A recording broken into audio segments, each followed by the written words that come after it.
Teendhara is a Nepali word, the literal translation of which is a fall with three waterfalls.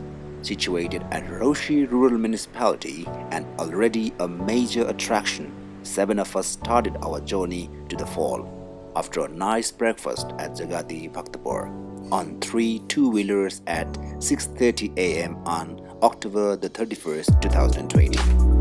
Though cold, we were warmed up by the eagerness to reach and see the waterfall.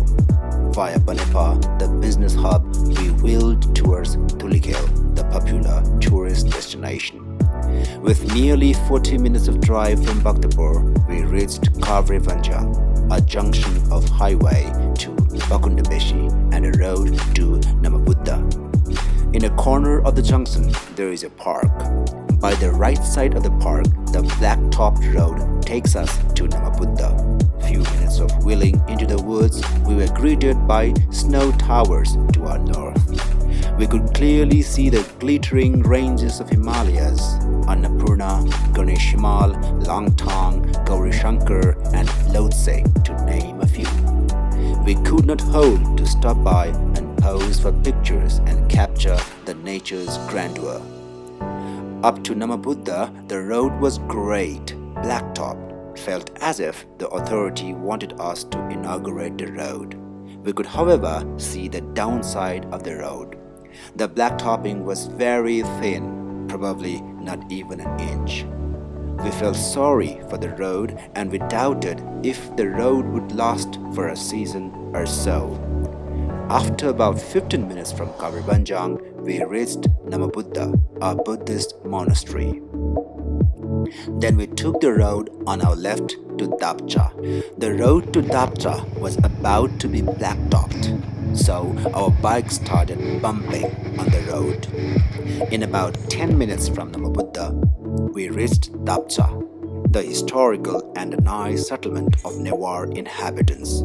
Most of the houses in the hillock settlement seemed to be abandoned, yet the houses looked attractive with few humble Newars. Teendhara Jane Bato Yeta, a signboard indicating a road to Teendhara, helped us move to the right direction. Small kids ran with us screaming, "Uncle, Teendhara Jane Bato yehi ho." Uncle, this way to Teendhara. Thanking the kids, we continued our journey towards our destination. Road from then on was quite slippery and dusty at many spots. On a junction at an eatery, we sipped a glass of creamy milk tea to energize our slightly tired body. We again took the road laden with sharp bends, dust and bumps. All of us were highly energetic and hopeful to what the trip had to offer. Greenery, fresh air, clear sky, beautiful terrain, shade providing chowtaris, and lovely smiles of locals boosted us to drive forward. After a downhill ride of approximately 30 minutes, we reached the lowest point at around 8:30 a.m. We could hear the roaring waters of Roshi Khola. The ice-cold water of the river was running downwards as if they were also racing to reach their destination as fast as possible. Beside the river, few eateries where people enjoyed chill beer with snacks and had a great time. We did not stop there though and continued our journey because we were really eager to see the waterfall. The cold water cooled the pumped-up tires of our bikes in a rivulet.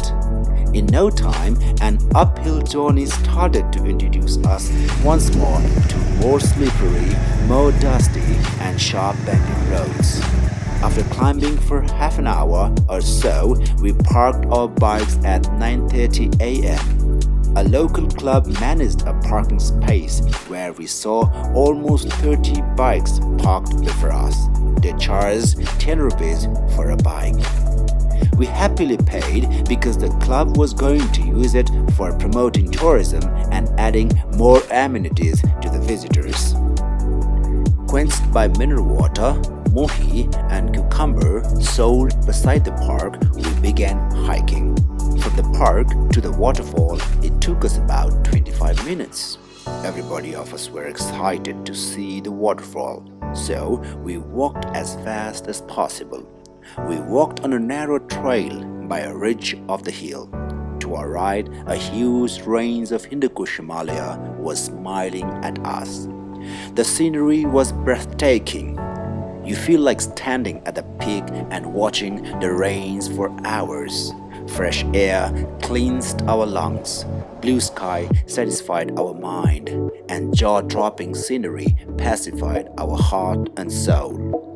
Oh yes, we finally saw the Jharna from far. Our pace increased unknowingly. The nearer we went, more was our heartbeat.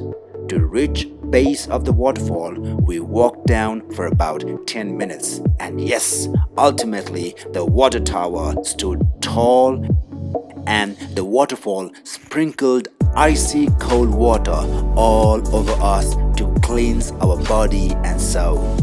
No one could resist standing. Everybody of us climbed the rocks to feel the best moment. All of us reached at the epitome of exhilaration. Few could not hold the tears of happiness. The people who traveled from far and wide kept clicking selfies and group pictures. All of us were kids once again. Looking at how much people were enjoying the place is itself a joy.